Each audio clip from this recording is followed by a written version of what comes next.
Burkitt lymphoma is a type of non-Hodgkin's lymphoma that affects B cells. Because of its association with viral infection, it occupies an important role in cancer history and on medical board exams. In this video, I'll give you my visual mnemonic to help you remember all the bits and pieces of this cancer syndrome. Whew, it's been a long journey here. I'm really glad I'm wearing my Burkitt stocks. I never go on a trek without my Burkitt stocks. Those guys really know how to make comfy shoes. Coincidentally, Burkitt stocks help me remember Burkitt lymphoma. You know, since Burkitt stocks sounds a lot like Burkitt, right? Now let me tell you why we came all this way. Well, you see, my child recently developed a big bump in his jaw. We couldn't find any information about this on WebMD, so we ended up traveling all this way to consult the best oracle in the Pixarized universe. But first, take a look at my child. You see, he's a child, which should help you remember that Burkitt lymphoma predominantly affects children and adolescents. Additionally, his jaw lesion is a classic presentation of Burkitt lymphoma. In many parts of the world, Burkitt lymphoma is endemic for reasons we'll discuss in just a moment. In endemic Burkitt lymphoma, the tumor can invade the facial bones, especially the jaw. A classic picture you should recognize for test day is this one, that of a unilateral jaw lesion. As opposed to the endemic type of Burkitt, sporadic Burkitt lymphoma typically develops in the pelvis or abdomen. It's not likely you'll ever see a patient or question about sporadic Burkitt lymphoma though, so just remember the jaw lesion and you'll have the presentation under wraps. But they don't call this person the best oracle for nothing.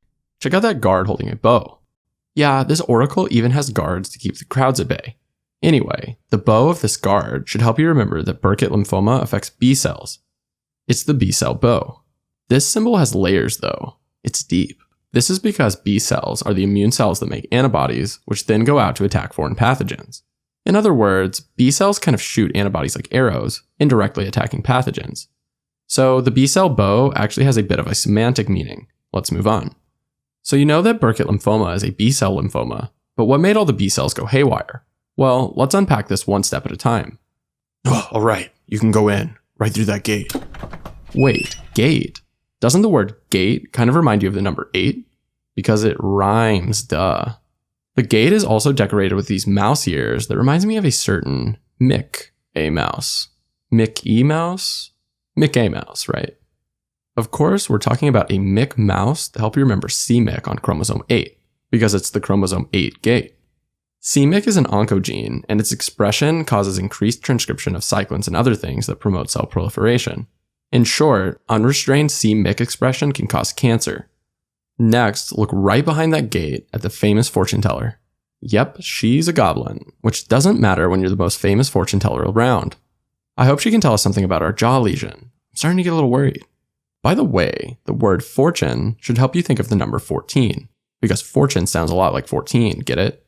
And she's a goblin, which helps me remember that we're talking about the heavy chain immunoglobulin on chromosome 14. You know, goblin for immunoglobulin, it's the immunoglobulin goblin. Remember when I mentioned earlier how B cells make a lot of antibodies? Well, antibodies are also called immunoglobulins, so you can imagine how the locus that expresses immunoglobulins might be highly expressed in B cells. Alright, now for the big move. We've got to walk through our Mick A mouse gate to talk to the goblin fortune teller. This is a perfect parallel for the T814 translocation seen in Burkitt lymphoma. This describes a translation of c-Myc from chromosome 8 to the heavy chain immunoglobulin locus on chromosome 14. As you might imagine, this causes a massive increase in expression of c-Myc in B cells, leading to rapid proliferation and eventually cancer. Alright, let's get back to the story. It's a beautiful night to be out walking in Burkitt stocks. Just take a look at that starry night sky.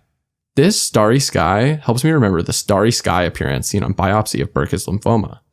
Tumor samples under the microscope will look like this picture, consisting of sheets of dark blue lymphocytes interspersed with tingible body macrophages.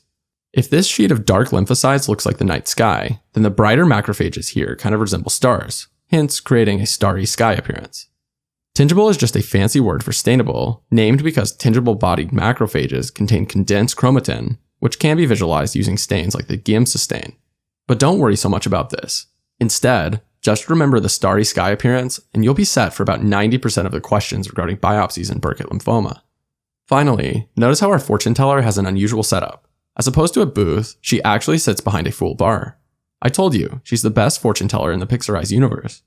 Anyway, this bar helps me remember Epstein-Barr virus. You know, bar for Epstein-Barr. Epstein-Barr virus, or EBV infections, are associated with Burkitt lymphoma, and this is high yield to remember. The exact mechanism of how EBV leads to Burkitt lymphoma is unclear, but it is thought that EBV infections allow mutated B cells to survive when they otherwise would have died through apoptosis. In short, B cells that develop a T814 translocation through normal maturation processes, like somatic hypermutation, might apoptose in the absence of EBV. However, with EBV present, they may survive and in turn cause Burkitt lymphoma. Importantly, the endemic form of Burkitt lymphoma is associated with EBV infections. Yeah, I'm talking about the jaw lesion we discussed earlier. When there's EBV, there's going to be Burkitt lymphoma, and it's likely to affect the jaws of children. Just remember this and you'll be set for test day. Alright, now we're ready to hear our fortunes. Let's recap before we go in to face the oracle. Burkitt lymphoma is a non-Hodgkin's lymphoma affecting B cells. It is typically caused by a T814 translocation, moving the c-Myc locus on chromosome 8 to the heavily expressed heavy-chain immunoglobulin locus on chromosome 14. This increases expression of c-Myc, which induces cell proliferation and ultimately leads to cancer. The endemic form of Burkitt lymphoma typically presents with a jaw lesion and is associated with Epstein-Barr virus. On biopsy of Burkitt lymphoma, a starry sky appearance is classically seen, with sheets of lymphocytes interspersed with bright, tingible body macrophages. Whew, alright, and now we're actually done with Burkitt lymphoma. That wasn't so bad, right? Let's go in together. We'll catch you on the other side.